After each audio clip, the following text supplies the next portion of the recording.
عمران خان صاحب کے حوالے سے ایک بڑی خبر آئی ہے. عمران خان صاحب کے لیے خوشخبری بھی ہے, ایک البتہ بری خبر بھی ہے. پاکستان تحریک انصاف کے اندر بغاوت شروع ہو گئی ہے. چیف الیکشن کمیشنر نے کہا کہ علی ظفر تو ہنس رہے ہیں کہ ملین روپے کے کون سے کف لنکس ہیں, تو اس پہ علی ظفر صاحب نے جواب دیا کہ یہ بات ہم نے آپ کو نہیں دکھانی. اس وقت ایک ڈسکمفرٹ پایا جاتا ہے پی ٹی آئی کے رینکس کے اندر. عمران خان صاحب جس قسم کی لائن لے رہے ہیں یہ ان لوگوں کے پولیٹیکل ڈی این اے کے خلاف ہے. ہم بالکل ان کے لیے تیار ہیں, یہ آ جائیں. ہم نے ان کے لیے جو ہے نا رانا ثناء اللہ صاحب کو ایکٹیویٹ کیا ہوا ہے. ہم نے السلام علیکم ناظرین, میں ہوں منصور علی خان. اپنے ڈیجیٹل چینل کے اوپر آپ کو خوش آمدید کہوں گا. ناظرین, ہفتے کا آغاز ہوا ہے اور سیاست کے حوالے سے اور قانونی معاملات کے حوالے سے خبروں کا بھوچال آیا ہے جو میں نے آپ کے ساتھ اس ویڈیو کے اندر شیئر کرنا ہے. عمران خان صاحب کے حوالے سے ایک بڑی خبر آئی ہے آج. عمران خان صاحب کے لیے خوشخبری بھی ہے, ایک البتہ بری خبر بھی ہے. تو یہ ساری چیزیں آپ کے ساتھ شیئر کریں گے. اور سیاست کے میدان میں کیا پاکستان تحریک انصاف کے اندر بغاوت شروع ہو گئی ہے, اس کی تفصیلات بھی آپ کے ساتھ شیئر کریں گے. تو سب سے پہلے آغاز کرتے ہیں جناب عمران خان صاحب کے حوالے سے, جو اسلام آباد ہائی کورٹ سے ایک بڑی خوشخبری انہیں ملی ہے. اور وہ معاملہ ہے دہشت گردی کی دفعات جو ہیں, جو ان کے خلاف ایک مقدمہ درج ہوا تھا اور 780A کے تحت جو ہے وہ یہ مقدمہ درج ہوا تھا. اس میں اسلام آباد ہائی کورٹ نے دہشت گردی کی دفعات کو جو ہے وہ ختم کر دیا ہے. اس سلسلے میں یہ تھوڑا سا پہلے میں آپ کو کیس کے بارے میں بتا دوں. اس میں جو دھمکیاں دینے اور تضحیق کرنے کی جو دفعات ہیں ان کے اوپر البتہ کارروائی ہوگی, وہ نہیں رکے گی. لیکن جو دہشت گردی کی دفعات 780A کے تحت لگائی گئی تھیں وہ اسلام آباد ہائی کورٹ نے ختم کر دی ہیں. اس میں یہ بتایا گیا ہے, یہ چیف جسٹس کی سربراہی میں, چیف جسٹس اسلام آباد ہائی کورٹ کی سربراہی میں 2 رکنی بینچ نے یہ فیصلہ محفوظ کیا تھا اور اس کے بعد اب یہ فیصلہ سنا دیا گیا ہے. سماعت کے دوران پروسیکیوٹر سے سوال کیا گیا کہ یہ بتائیں جے آئی ٹی نے اس کیس میں کیا رائے دی ہے. تو پروسیکیوٹر نے اس موقع پہ بتایا کہ جے آئی ٹی کی یہی رائے ہے کہ اس کیس میں دہشت گردی کی دفعہ بنتی ہے. عدالت نے پروسیکیوٹر سے سوال کیا کہ عمران خان کی تقریر کا کون سا حصہ متنازع ہے. پھر پروسیکیوٹر نے وہ حصہ پڑھ کے سنایا. چیف جسٹس نے پروسیکیوٹر سے سوال کیا کیا یہی بات ہے صرف, تو کیا عمران خان نے کوئی بات کی جس میں کسی کو نقصان پہنچانے کی بات کی ہو. عمران خان کے وکیل نے دلائل اس پہ دیے. انہوں نے کہا کہ عمران خان پر مقدمے میں تمام عناصر موجود نہیں ہیں. دہشت گردی کی دفعات کے لیے کچھ بنیادی عناصر ضروری ہوتے ہیں. عمران خان نے ایکشن لینے کی بات کی تھی, جو لیگل ایکشن کی بات تھی. آئی جی اور ڈی آئی جی پر بھی کیس کرنے کی بات کی گئی. درخواست متاثرہ افراد کی طرف سے آنی چاہیے تھی, وہ اس بیان سے خوفزدہ اگر ہوئے ہیں تو دہشت گردی کی دفعات ختم کر دیں گے. اب اس کے اوپر امپورٹنٹ بات یہ ہے کہ مجھے اچھی طرح یاد ہے, اگر آپ میری ویڈیوز بھی اس وقت کی اٹھا کے دیکھ لیں, کہ جب یہ دہشت گردی کا یہ پرچہ جو ہے وہ کٹا تھا تو میں نے اس وقت بھی یہ بات کہی تھی کہ یہ دفعات جو ہیں وہ جا کے کورٹ میں چیلنج ہو سکتی ہیں اور کورٹ ان کو ریموو کر دے گا. اگر وہ یہ سمجھتا ہے کہ وہ ان کو ریموو کر دے گا تو ریموو ہونی چاہیے تو وہ کر دے گا ریموو. لیکن ایک پورا طوفان بدتمیزی اس وقت سوشل میڈیا کے اوپر پاکستان تحریک انصاف کے لوگوں کی جانب سے شروع کیا گیا, خاص طور پہ ان کے اپنے بھانجے کی جانب سے, عمران خان صاحب کے اپنے بھانجے کی جانب سے, جس میں انہوں نے بھی بڑی تڑیاں لگائی تھیں. جو اس کیس کے جو مدعی تھے وہ بھی ایک بڑے میرے خیال میں جوڈیشل آفیسر تھے, جن کے بارے میں انہوں نے اس قسم کی باتیں کی تھیں اور انہوں نے کہا تھا کہ یہ جو ہے یہ پاکستان کے اوپر کسی قسم کا حملہ ہے, یہ عمران خان پاکستان کے اوپر کسی قسم کا حملہ ہے. تو میں نے خیر وہ ذرا ویسے بڑے جذباتی قسم کے انسان ہیں, تو میں نے اس وقت بھی یہ بات کی تھی کہ آپ اس کو عدالت میں جا کے چیلنج کریں, عدالت سے آپ کو ریلیف مل جائے گا. اب یہ وہی چیف جسٹس اطہر من اللہ ہیں جنہوں نے ان دفعات کو ختم کیا ہے, جن کے سامنے اس وقت توہین عدالت کا معاملہ بھی جو ہے وہ چل رہا ہے, جو بار بار عمران خان صاحب کو یہ کہتے رہے, موقع دیتے رہے کہ جناب آپ توہین عدالت کے معاملے کے اندر معافی مانگ لیں تو آپ کو ریلیف مل سکتا ہے. اس بینچ کی جانب سے کہا گیا تھا, لیکن بہرحال ابھی تک معافی نہیں مانگی گئی. میرا خیال میں یہ سمجھتا ہوں کہ اس معاملے میں الٹیمیٹلی عمران خان صاحب معافی مانگیں گے. اس کے بعد دیکھتے ہیں, ظاہری بات ہے یہ تو ججز کا فیصلہ ہے کہ ان کو معاف کیا جاتا ہے یا نہیں کیا جاتا, لیکن ایٹ لیسٹ دہشت گردی کی دفعات عمران خان صاحب کے خلاف ختم ہو گئی ہیں. یہ وہی معاملہ تھا جس کے اوپر جو ہے بار بار عمران خان صاحب کو بلایا جاتا تھا تحقیقات کے حوالے سے, تو یہ آتے نہیں تھے. اور پہلے انہوں نے بابر اوان صاحب کے ذریعے پیغام بھجوا دیتے تھے, مطلب وہ اپنا جواب جمع کروا دیا تھا. اس کے بعد عدالت نے پھر ان کو کہا تھا کہ بھائی جب آپ کو بلایا جا رہا ہے تو پھر پولیس کے سامنے پیش ہوں, اور اس کے بعد یہ ایک غالباً ایس پی کے دفتر کے اندر جو ہے وہ جا کے پیش ہوئے تھے عمران خان صاحب کو, اور پھر ان کو ایک سوال نامہ دیا گیا تھا اور ان سے چند سوال کیے گئے تھے. تو بہرحال اب یہ معاملہ جو ہے وہ پائے تکمیل تک پہنچا ہے. لیکن اسی سے ریلیٹڈ ایک اور معاملہ یہ ہے کہ عمران خان صاحب کے خلاف جو توشہ خانہ کیس ہے, الیکشن کمیشن آف پاکستان نے اس پہ اپنا فیصلہ جو ہے آج محفوظ کر لیا ہے. توشہ خانہ کا کیس وہی کیس ہے جس میں عمران خان صاحب کے اوپر الزامات ہیں کہ انہوں نے چند جو تحائف لیے ان کو ڈکلیئر نہیں کیا, اور جو تحائف لیے ان کی جو ٹرو ویلیو تھی اس کے مطابق جو ہے انہوں نے ڈکلیریشن کے بغیر ہی ان کو آگے بیچ بھی دیا. تو اس کے اندر آج چیف الیکشن کمشنر سکندر سلطان راجہ کی سربراہی میں 4 رکنی بینچ نے اس کی سماعت کی. عمران خان صاحب کے وکیل علی ظفر اور بیرسٹر گوہر الیکشن کمیشن میں پیش ہوئے. یہ بیسکلی مسلم لیگ نون کے جو رہنما ہیں محسن شاہ نواز رانجھا صاحب, ان کی جانب سے جو ہے وہ یہ اپلیکیشن دی گئی ہے جس کی سماعت ہو رہی ہے. تو انہوں نے عدالت کو بتایا, ان کے وکیل خالد اسحاق نے عدالت کو بتایا کہ عمران خان نے اثاثوں کی تفصیلات جمع کراتے وقت توشہ خانہ کے تحائف ظاہر نہیں کیے. عمران خان کا جواب آ گیا ہے. جواب میں تسلیم کیا گیا ہے کہ یہ اثاثے حاصل کیے گئے. تحائف مقررہ وقت پر ظاہر نہ کرنے کی وجہ یہ دی کہ ایسے تحائف ظاہر نہیں کیے جاتے. تو چیف الیکشن کمشنر نے کہا کہ علی ظفر تو ہنس رہے ہیں کہ ملین روپے کے کون سے کفلنگز ہیں, کہ جی 10 لاکھ روپے کے کون سے کفلنگز ہیں.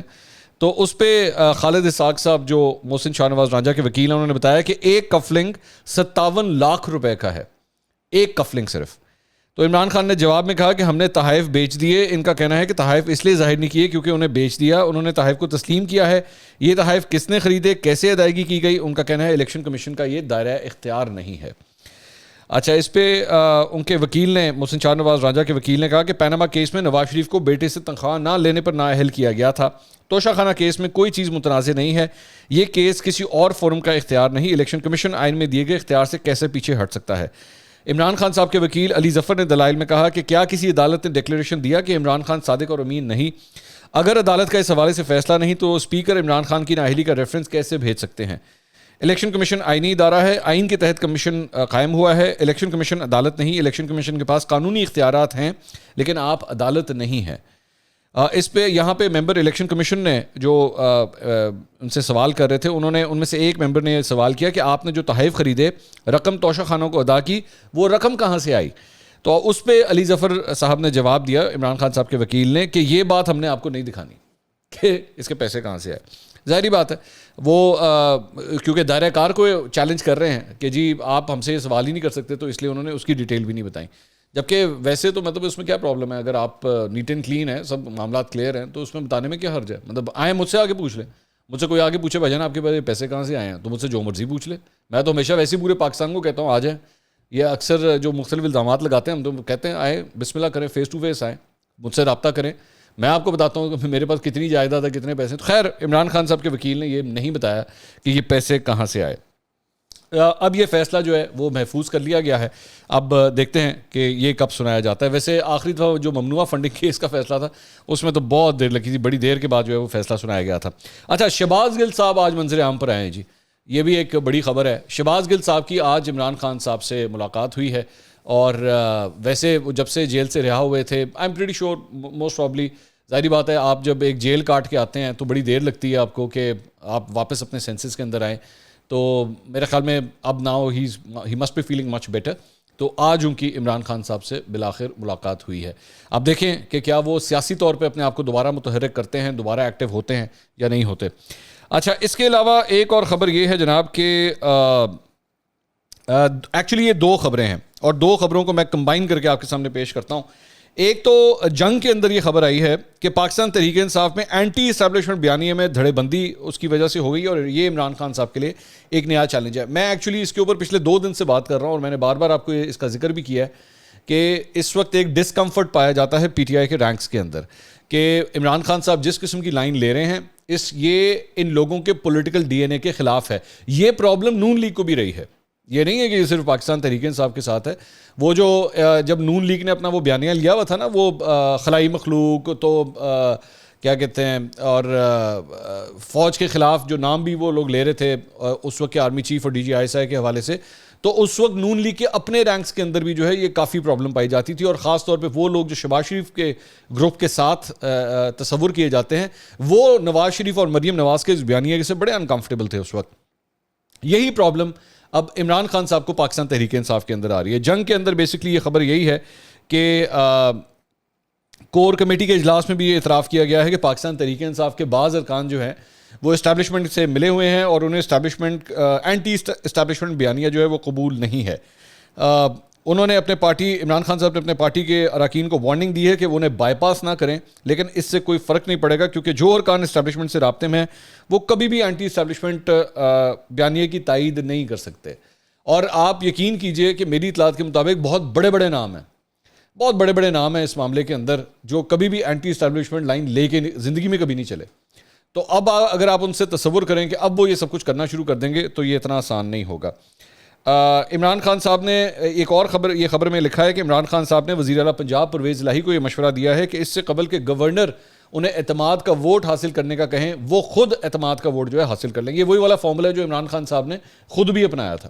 آپ کو یاد ہوگا جب سینٹ کے اندر الیکشنز ہوئے تھے اور یوسف رضا گیلانی اسی قومی اسمبلی سے جو ہے وہ سینیٹر الیکٹ ہو گئے تھے, تو ظاہری بات ہے ایک امپریشن آ گیا تھا کہ عمران خان صاحب ہاؤس کی میجورٹی لوز کر چکے ہیں. تو اس وقت انہوں نے خود اپنی مرضی سے جو ہے وہ اعتماد کا ووٹ حاصل کیا تھا. اب یہ وہی فارمولا جو ہے وہ پرویز الہی صاحب کو سجیسٹ کر رہے ہیں کہ آپ بھی جو ہے وہ یہی کام کریں. لیکن اس سے ریلیٹڈ ہی جو دوسری خبر یہ ہے وہ سما کے اوپر آج یہ خبر چلی ہے, اور اس کے اندر یہ بتایا گیا ہے کہ جو پاکستان تحریک انصاف کی پارلیمانی پارٹی کا جو اجلاس ہوا ہے کل, اس میں یہ بتایا گیا ہے کہ 20 سے 25 ارکان جو تھے وہ غائب تھے, وہ وہاں پہ موجود نہیں تھے. انہوں نے پارلیمانی پارٹی کا اجلاس اٹینڈ نہیں کیا ہے. پنجاب میں پاکستان تحریک انصاف کے ارکان کی تعداد 176 ہے, اور یہ بتایا گیا ہے کہ اجلاس میں تقریباً کو 150 افراد اس کے اندر شامل تھے. ایک بڑی جو ہے تعداد لوگوں کی ایبسنٹ تھی اس اجلاس سے, اور اس کی وجہ سے جو ہے وہ ایک تشویش یہ پائی جا رہی ہے کہ کیا ان کے نمبرز پورے ہیں یا نہیں ہیں. اچھا, اکثر اوقات یہ بھی ضروری ہے, میں آپ کو یہ بات بتا دوں پہلے سے, کہ کئی دفعہ ضروری نہیں ہوتا کہ پارلیمانی پارٹی کا اجلاس اگر جو اٹینڈ نہیں کرے گا اس کا مطلب ہے کہ وہ بے وفا ہو گیا ہے یا وہ دوسری پارٹی سے مل گیا ہے. کئی دفعہ لوگوں کی کوئی اپنی پرسنل ریزنز بھی ہوتی ہیں, کبھی وہ ملک کے اندر نہیں ہوتے یا بیمار ہوتے ہیں, یہ ریزنز بھی شامل ہوتی ہیں. میں صرف یہ نہیں کہہ رہا کہ یہی ریزن ہوگی, یہ ریزن بھی شامل ہوتی ہے, لیکن کچھ لوگ پلٹا مار بھی چکے ہوتے ہیں, یہ بھی حقیقت ہے. تو اس سے پہلے اگر آپ کو یاد ہوگا کہ جو جہانگیر ترین کا گروپ تھا, جو 15-16 لوگوں کا جو ایک گروپ تھا, وہ بھی پاکستان تحریک انصاف کی پارلیمانی پارٹی کے اجلاس کو اٹینڈ نہیں کرتا تھا. تو اس لیے وی ڈونٹ نو کہ کیا کوئی گروپ بن چکا ہے یا نہیں بنا. لیکن البتہ جنوبی پنجاب سے جو ہے نا کوئی اس وقت جو خبریں میرے پاس ہیں, بلکہ میں آپ کو اپنے سورس سے خبر کنفرم کر سکتا ہوں, وہ یہ ہے کہ جنوبی پنجاب میں رابطوں کا سلسلہ شروع ہو گیا پاکستان تحریک انصاف کے اندر. یہ میں آپ کو خبر کنفرم کر سکتا ہوں کیونکہ یہ چیز میں نے خود اپنے سورس سے بھی کنفرم کی ہے. جہانگیر ترین گروپ کے حوالے سے جو ہے نا اس وقت ساؤتھ کے اندر ایک جسے کہتے ہیں نا سرگوشیاں شروع ہو گئی ہیں, فون ہو رہے ہیں, ہاں جی کی بنیا, تینوں فون آیا کہ نہیں آیا, یہ اس قسم کا سلسلہ جو ہے وہاں پہ سٹارٹ ہو گیا. اس میں اس خبر کی جو سما کے اوپر خبر چلی ہے اس کے اندر یہ بھی بتایا جا رہا ہے کہ ارکان کی مکمل حاضری نہ ہونے پر عمران خان صاحب جو ہیں وہ کافی ناراض ہوئے ہیں, اور یہ بھی بتایا گیا ہے کہ پاکستان تحریک انصاف کے ارکان وزیر اعلیٰ پنجاب کے خلاف بھی پھٹ پڑے, یعنی کہ پرویز الہی صاحب کے خلاف. ان کا یہ کہنا ہے کہ جی پی ٹی آئی ارکان جو ہیں وہ بالکل لاوارث ہو کے رہ گئے ہیں, کاف لیگ کے کونسلر سطح کے لوگوں کو مشیر بنایا گیا ہے, اور لگتا نہیں کہ پنجاب میں تحریک انصاف کی حکومت ہے. ہم خوار ہو گئے ہیں, کس کے پاس جائیں, پنجاب میں پی ٹی آئی کو اپنا وجود منوانا ہوگا. عمران خان صاحب نے خود بھی اجلاس میں اس بات کا اعتراف کیا, ہمیں مجبوراً حکومت کاف لیگ کو دینا پڑی, یہ عمران خان صاحب کو کوٹ کیا جا رہا ہے. اور اس میں انہوں نے کہا کہ میاں اسلم اقبال کو سینئر وزیر لگا دیا ہے, وہ معاملات اب ٹھیک کر لیں گے. میاں اسلم اقبال بیسکلی اس وقت ایک برج کا کردار ادا کر رہے ہیں پاکستان تحریک انصاف کے ایم پی ایز اور پرویز الہی کے درمیان. ان کے جو بھی کام شام وغیرہ اگر کہیں پھنستے ہیں تو میاں اسلم اقبال جو ہے وہ یہ کردار ادا کر رہے ہیں. لیکن دوبارہ میں نے, آپ یہ ذہن میں رکھیے کہ میں بار بار یہ بات ریپیٹ کر رہا ہوں کہ پاکستان تحریک انصاف کے رینکس میں عمران خان صاحب کا یہ جو اینٹی اسٹیبلشمنٹ بیانیہ ہے, اس کا جو زلزلہ ہے, ٹھیک ہے, میں یہی اس کو لفظ استعمال کرتا ہوں, اس کا جو زلزلہ ہے وہ خیبر سے لے کے سندھ تک محسوس کیا جائے گا, یہ ذہن میں رکھیے گا. وہ سندھ کے اندر بھی, مثال کے طور پہ چلے میں نام لے لیتا ہوں, فیصل واڈا صاحب. فیصل واڈا صاحب ایک ایسی شخصیت ہیں جن کو کنسیڈر کیا جاتا ہے پولیٹیکل حلقوں میں کہ وہ ایک پرو اسٹیبلشمنٹ پلیئر ہیں. تو ایسی صورتحال میں وہ عمران خان صاحب کے ساتھ کیا اسلام آباد میں کنٹینر کے اوپر جا کے کھڑے ہوں گے اگر وہ کوئی اینٹی اسٹیبلشمنٹ نعرے بازی کرتے ہیں. اور پنجاب کے اندر بھی بہت سے ایسے سیاستدان, اور خاص طور پہ وہ سیاستدان جن کو کہا جاتا ہے نا الیکٹیبلز, تو یہ وہ جو الیکٹیبلز ہوتے ہیں وہ ہمیشہ ایک پرو اسٹیبلشمنٹ سیاست کرتے ہیں. مجھے آج تک کوئی مجال ہے کہ کوئی ایسا الیکٹیبل کبھی نظر آیا ہو کہ جو اینٹی اسٹیبلشمنٹ نعرے کے اوپر جو ہے وہ الیکشن جیتا ہو. بڑے شادر و نادری کوئی ایسے کوئی افراد ہوں گے, لیکن زیادہ تر ہمیشہ وہ پرو اسٹیبلشمنٹ ہی رہے ہیں. اچھا, اسی سے ریلیٹڈ یہ جو معاملہ ہے اس سے نواز شریف صاحب کے حوالے سے کہ یہ خبر یہ ہے کہ انہوں نے بھی جو ہے وہ پیر کے دن جو ایک میٹنگ آج کے دن ہونی تھی, اس حوالے سے یہ خبر آئی ہے کہ نواز شریف نے گرین سگنل دے دیا ہے کہ جی تحریک عدم اعتماد کی تیاری کی جائے پنجاب کے اندر. اور میں نے, اگر آپ کو یاد ہو, میں نے 2 دن پہلے اس کے اوپر ویڈیو کی تھی اور میں نے آپ سے کہا تھا کہ پیر والے دن جو ہے وہ فائنل فیصلہ ہونے جا رہا ہے کہ کیا تحریک عدم اعتماد موو کرنی ہے یا نہیں. لیکن اس کے حوالے سے جو ایک انٹرسٹنگ خبر آئی ہے وہ یہ ہے کہ اگلا وزیر اعلیٰ کون ہوگا یہ فیصلہ ابھی تک نہیں کیا گیا ہے. اب اگر یہ فیصلہ نہیں کیا گیا ہے تو دس از کوائٹ سرپرائزنگ, کیونکہ اس سے پہلے تو حمزہ شہباز کے پاس ایک آٹومیٹک چوائس بن کے جو ہے وہ سامنے آ گئے تھے. اور میں نے آپ کو یہ بتایا کہ جب سے حمزہ شہباز لنڈن سے واپس آئے ہیں تب سے وہ بالکل ڈی ایکٹیویٹ ہوئے ہیں. وہ نہ نظر آ رہے ہیں, نہ کوئی پریس کانفرنس, نہ کوئی ایکٹیویٹی, کچھ کہیں پہ بھی وہ نظر نہیں آ رہے. تو وہ اپنا ایک فعال کردار ادا ہی نہیں کر رہے.